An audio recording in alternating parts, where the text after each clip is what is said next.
Bonjour, je suis ravie de participer à ce quart d'heure de lecture avec le Parlement des écrivaines francophones. Alors je vais commencer par lire quelques poèmes de mon recueil intitulé La vie suspendue, qui est publié chez Salmon Poetry. C'est donc un recueil bilingue, français-anglais.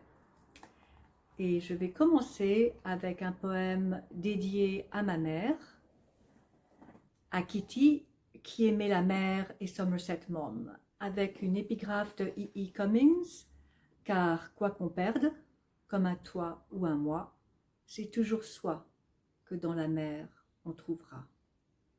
À Kitty, qui aimait la mer et Somerset Maugham. L'ange, aux senteurs de mon enfance, ma mère, piano et hautbois, dont le visage se reflète sur l'icône, cheveux auburn, tel un Modigliani, les yeux couleur de pluie, volés par la lumière, et son absence qui ravive sa présence, son rire qui enflamme la neige, son souffle chaud que je respire encore, et ce matin au réveil, le parfum des gardénias qui murmurent « Je ne t'ai jamais quitté ».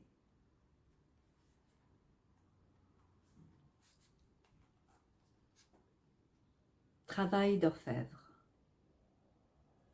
Si je pouvais rassembler toute la tristesse du monde, toute la tristesse enfouie en mon sein, à l'intérieur d'une gourde, je la secouerais de temps en temps pour qu'elle chante et me rappelle qui j'étais. Je la bénirais pour ce qu'elle m'a appris et la regarderais avec amour pour qu'elle ne s'échappe pas de son récipient.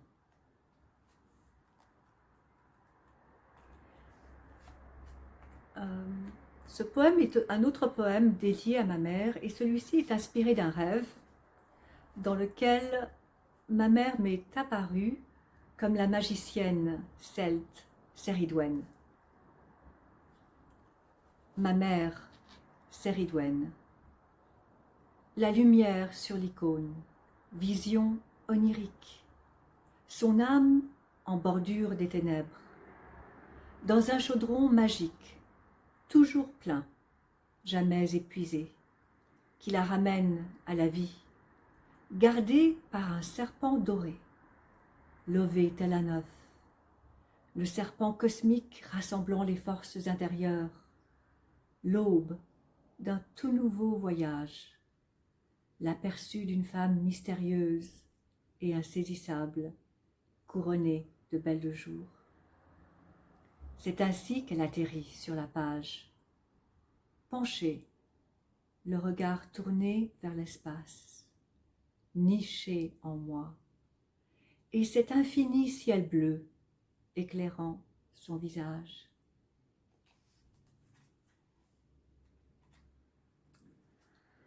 Ce poème, Braise, a aussi une épigraphe de Carl Sagan. Nous sommes faits de poussière d'étoiles. Braise. J'invente le tout dernier nombre, puis en ajoute un, de sorte qu'il ne se termine jamais, élargissant l'espace du royaume de l'irréel, spectacle chimérique de la matière noire. Je suis cuivre dans le labyrinthe, où minéraux et loups soupirent, l'océan ma sagesse. Stupéfaite, inondée d'auréoles, une sorte d'ésotérique rayon.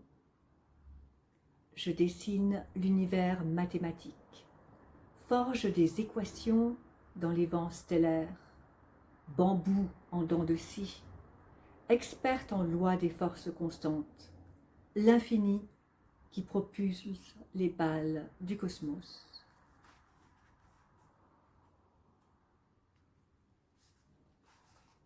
Une maison navire. Je vis dans une maison navire, tantôt sur terre, tantôt sur mer. J'existe à coups de volonté. m'abandonne et invite la grâce du ciel. J'obéis à l'appel de la sirène. Sur le bateau fantôme, je ne sais si je suis vague ou nuage, ondine ou goéland. Fouetté par les vents, je m'agrippe bien au mât. Rares sont ceux qui reviennent du voyage. Désormais, j'ai pour habit la mémoire du néant, une pièce de voile blanche en guise de seconde peau.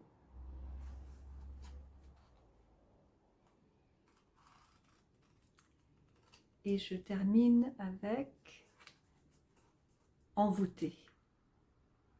Endors-toi à l'orée du lac ce soir, sans frontières, comme une fée. Je suis le chant de l'aigle, l'appel, lumière défiant la pesanteur, celle avec qui tu cueilleras les étoiles, l'erreur sur la personne, l'arme transformée en poisson dans l'air, force qui propulse vers l'avant, proclame qui je suis avec un passeport divin. Une volonté explosive, des mots en guise de balle.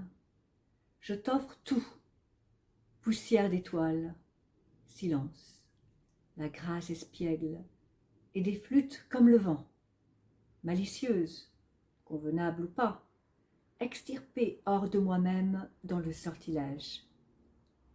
J'exige l'impensable.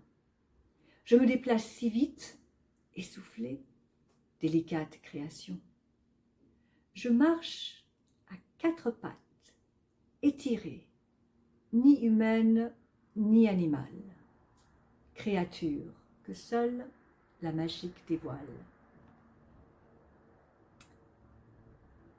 Je marche à quatre pattes, étirée, ni humaine ni animale, créature que seule la magie dévoile.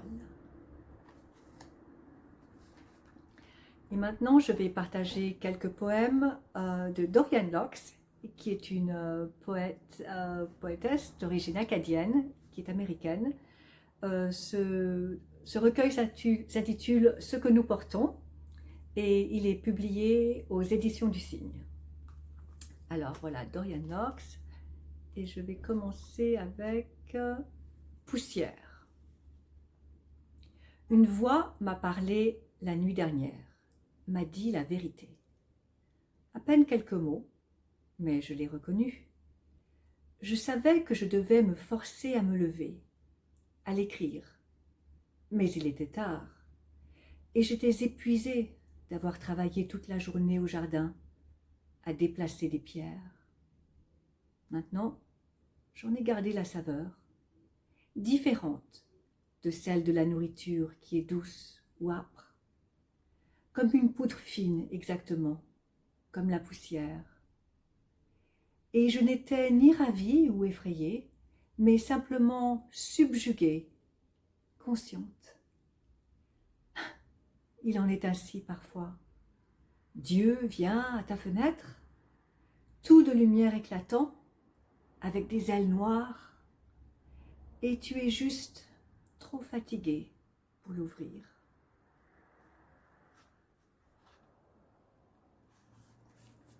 Si ceci est le paradis, avec une épigraphe d'Oscar Wilde, le vrai mystère du monde est le visible.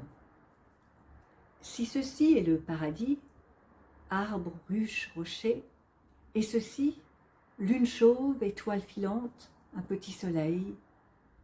Si dans tes mains ceci est le paradis, chair consciente, os caché, tes propres yeux qui s'ouvrent, alors pourquoi parler? Pourquoi ne pas prendre l'envol de chaque jour, tels les animaux que nous sommes, et nous occuper en silence de nos véritables affaires?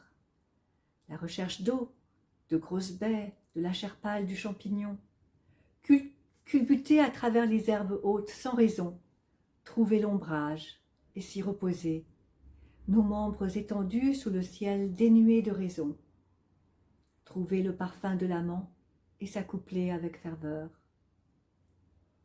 Si ceci est le paradis, et tout ce que nous avons à faire est de naître et vivre et mourir, Pourquoi ramasser un bâton du tout?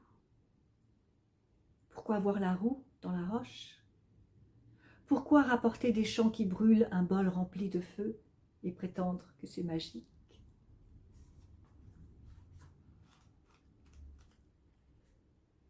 Et je vais conclure avec ce poème pour ma fille qui adore les animaux. Une fois par semaine, qu'il y ait de l'argent ou pas, je fais un chèque pour ses leçons.